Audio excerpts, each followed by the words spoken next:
বন্ধুরা আপনাদেরকে একটা সবসময় তো গ্রামের বাজার দেখাই। এখন একটা ছোট শহরের একটা বাজার দেখাই। এটা হলো হাউজিং বাজার নামে পরিচিত খালেশপুরে, ওল্ড হাউজিং এস্টেট।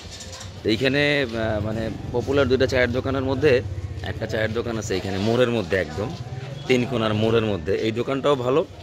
আর আমি বেশ কিছুদিন ধরে টার্গেট করে রাখছিলাম এই দোকানটায় চা খাবো, ওর দোকানটায়। বাট আমি ওর দোকানটা মানে যখন আমি আসি ও চলে যায়, বা ও থাকে তো আমি চলে যাই, এরকম একটা অবস্থা হয় আর কি।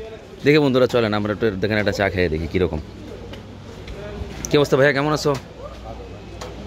এই জায়গার দোকান কতদিন? 5 বছর। মাশাল্লাহ মাশাল্লাহ। আমি অনেক দিন ধরে টার্গেট করে রাখছি আসবো, কিন্তু আসা হয় না। ওই আমি আসি দোকান বন্ধ হয়, আনলে মানে দোকান যখন খোলে আমি থাকি না, এরকম একটা অবস্থা হয়ে গেছে আর কি। তো এই জায়গাতে সবাই কোন চাটা বেশি খায়? লাল চা বেশি খায় না দুধ চা বেশি খায়? লাল চা বেশি খায় না? ও, চায়ের কাপ কত করে লাল চা? 5 টাকা করে। যাক, এখনও মানে এই মানে যে পরিমাণ সব কিছু দাম বাড়ছে, এখনও যে 5 টাকা করে চা পাওয়া যায়, এটা অনেক বড় বিষয়। এবং তাও দেখেন কি পরিমাণ কড়ালিকার করে চা দেয়, দেখেন আপনাদেরকে দেখাই এটা। আমার নাম কি ভাইয়া? মোহাম্মদ সোহেল। আমরা যে দোকানে আসছি এটার নাম হচ্ছে সোহেল। 5 বছর ধরে এখানে দোকানদারি করতেছে এবং এর স্টাইলটা খুব জোস। মানে এই যে একটা বিস্কিট টিস্কিট সাজায় এটা যায় রাইখে একটা দোকানে যে একটা শোভাবর্ধন, এই জিনিসটা খুব দারুণ। তা আপনাদেরও দাওয়াত রইল, খালেশপুরে আপনি খুলনা খালেশপুরে হাউজিং বাজারে চলে আসবেন এই সোহেলের দোকানে চা খেতে। দেখেন চায়ের লিকারটা কীভাবে দিচ্ছে। এটা একমাত্র শুধু খুলনাতেই পাওয়া যায়, খুলনার বাইরে কোথাও দেখেনি এইভাবে কী করতে। কাঁচাপাতির চা বলে এটাকে, কি রাইট?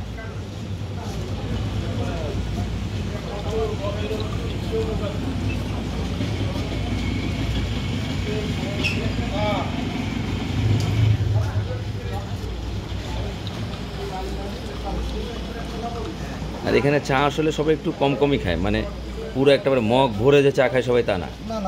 এখানকার চা মানে হচ্ছে এনার্জি।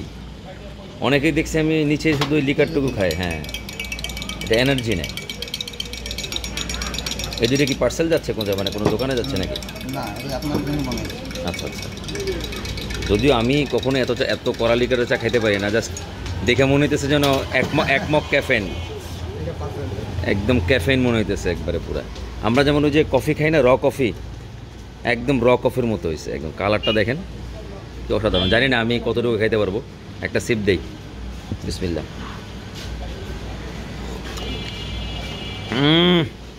মানে এইটুক খাইলে মনে করে না সন্ধ্যা কি রাতের বেলাও মনে ঘুমাবে না, এরকম একটা অবস্থা। চলেন ভিতরে বসে বসে খাই, এই ভাইদের সাথে একটু কথাও বলি। সালাম আলাইকুম। তো ভাইয়াদের বাসা কি আপনাদের এই হাউজিংয়ে নাকি? আচ্ছা আচ্ছা।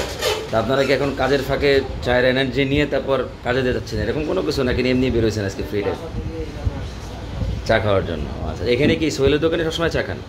ও, ভেরি নাইস ভেরি নাইস। অন্য দোকানের থেকে এই সোহেলের দোকানে চাটা ডিফারেন্ট লাগে আপনাদের কাছে কেন? মানে অন্য দোকানও আরও তো দোকান আছে যেখানে ঘুরে ঘুরে চা খাওয়া যায়, এখানে খেলাম ওখানে খেলাম, এরকম খান নাকি না সোহেলের দোকানেই মানে ঘুম থেকে আসেন উঠে আসেন এই দোকানে বেশি খাওয়ায়? এ কারণ কি আপনার কাছে কি মনে হয়, দোকানটা তাকালে ভালো লাগে, ওর যে অ্যারেঞ্জমেন্ট এরকম, নাকি না চায়ের লিকার খুব ভালো হয়? লিকার খুব ভালো হয় না?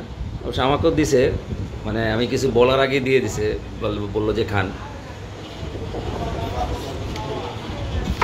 তো কাকা আপনার কি, আপনিও কি সেম এই কারণে আসেন, মানে এই সোহেলের দোকানে চা খেতে আসেন? আচ্ছা আচ্ছা, ভেরি নাইস ভেরি নাইস। এই জায়গায় খাওয়ায় না, দোকানটা আমারও টার্গেটে পড়ে। মানে আমার কাছে কেন জানি মনে হয় অ্যারেঞ্জমেন্টটা সুন্দর। মানে একটা কাস্টমার দেখলে তাকালেই যে একটা দোকানের ভিতরে ঢুকতে ইচ্ছা করে, আমার কেন জানি সোহেলের দোকান এটা মনে হয়। মানে দেখলেই ঢুকতে ইচ্ছা করে, যা দেখি একটা কিছু খাই। হ্যাঁ হ্যাঁ। বন্ধুরা আপনাদেরকে এখানে চা আমরা খাচ্ছি, আপনাদেরও দাওয়াত রইল, চলে আসবেন। ভিডিওটা বেশি লম্বা করলাম না, যদি ইউটিউবে দেখে থাকেন তাহলে সাবস্ক্রাইব করে দিবেন, লাইক কমেন্ট যদি ভালো লাগে, আর কোনো সাজেশন থাকলে কমেন্টে জানাতে পারেন। আর যদি ফেসবুকে দেখে থাকেন তাহলে পেজটা লাইক করে দিবেন আর ফলো করে দিবেন। সোহেল, তাহলে একটু আল্লাহ হাফিজ দিয়ে দাও, সবাইকে দাওয়াত দিয়ে দাও। আল্লাহ হাফিজ।